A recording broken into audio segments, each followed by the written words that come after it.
So all of these people started posting all eyes on Rafah.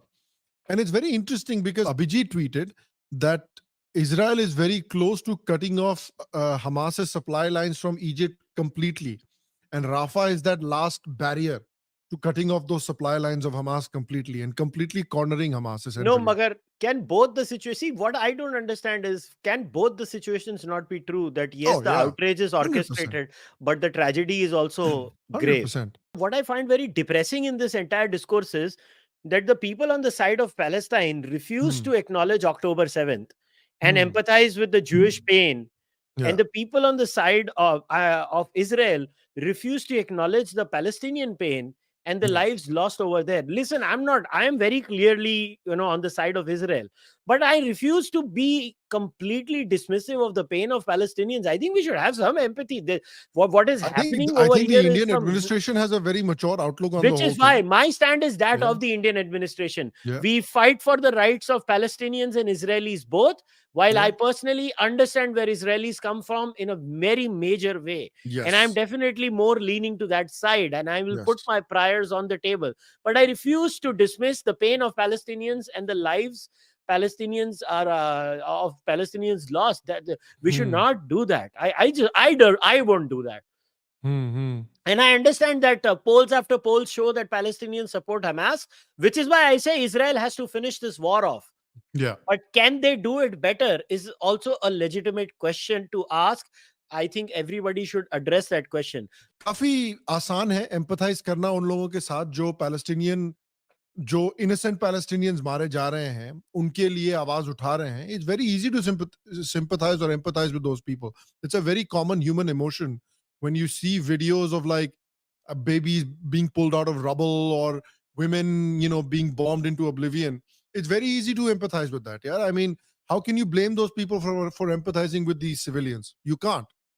At the same time, it seems to be a blind spot, particularly in India, particularly in Western liberals. वो October 7th को basically recognize ही नहीं करना चाहते कि October 7th में कुछ हुआ ही नहीं. There are no such thing as Israeli hostages in Hamas captivity. है ही नहीं.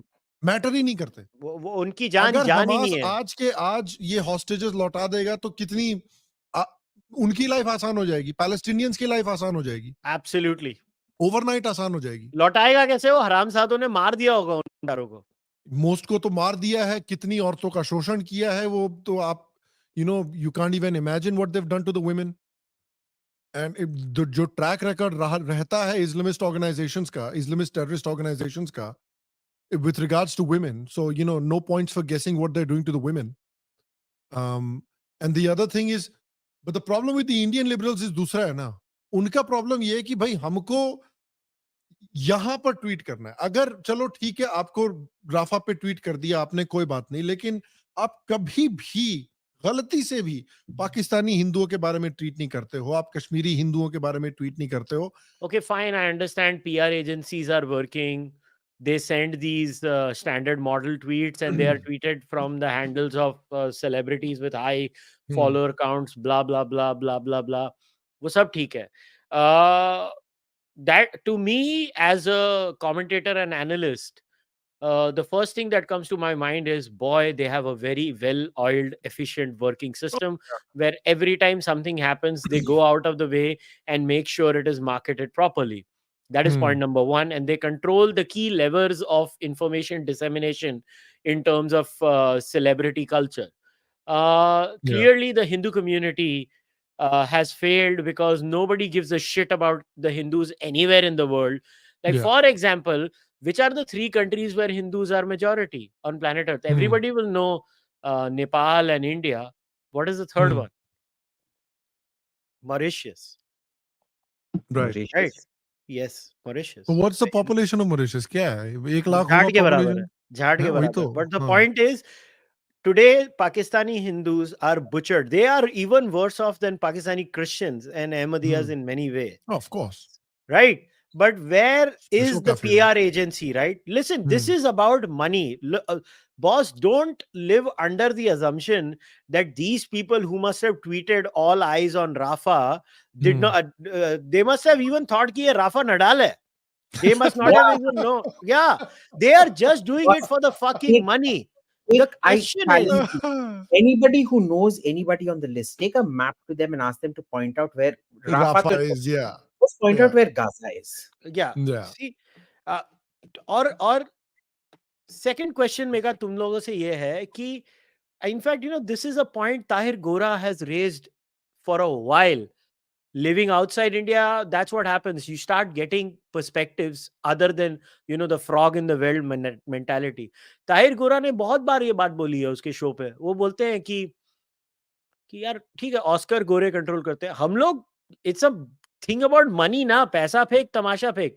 देख, Yeah. हमारे लोग क्यों नहीं है भाई? Where is the Hindu PR agency that is willing to pay $100,000 for Instagram post talking about the butchering of Hindus? Pakistan में अभी सड़गोदा हुआ, ठीक है, अभी ये क्रिश्चियंस को इतना बुरी तरह से मारा.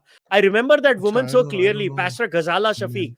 She goes on TV in Pakistan and says, देखो भारत में भी क्रिश्चियंस के साथ ऐसे हो रहे हैं. Right. But why does she do that? Because the incentives To stay are alive. driven to shit on India. My point is that such are the incentives created by these people. My question to Ghazala Shafiq now is, she made that statement last time. Since then till now, there is nothing that has happened to Christians in India. And your people are being butchered again and again. What did you achieve? Yeah. So because they know the Indian state will not stand up for them. You see what I'm trying to say? That monetary and might incentivization is not there in the Indian psyche. We don't believe in building institutions and investing in things because we are too cheap. I don't know how to say this. I think we're a cheap people. It is interesting to me because I don't know what the answer to that question is. Like, what does the Indian community have to do? Because our victimhood में Muslim community को हरा तो नहीं सकते, at least West में. Like, कर सकते? Can you? I don't know. Because they've built such a, इनकी universities में ऐसी funding है, they've built such a corpus of literature in universities. इतने इनके studies वगैरह release किए इन्होंने. You can follow the China model, which is throw money at these universities, or the Pakistan model, where they get their diaspora to throw money at these universities. But I recommend something totally different. Instead of incentivizing these universities, disincentivize them. Have a Hindu phobia cess, where anybody wanting to go to these universities has to pay 400% of the tuition cost to the Indian government, and de-recognize their degrees. For people already there, they have to pay a Hindu phobia cess. For those joining those universities from this date on. So, for example, Rutgers, I don't care what they do, but as long as Audrey Trushki is employed by them, you charge them you say that no Rutgers degree will be valid in India. And this applies for foreigners employed by MNCs in India, that if they have a degree from Rutgers, it does not count as a degree. Because Indians by far are the biggest student group. I think foreign student group in America now. So you make it like that for them. Money talks. Weaponize that money. Weaponize your student population. Yeah. Exactly. गांड में दम होना चाहिए बस वही है और क्या.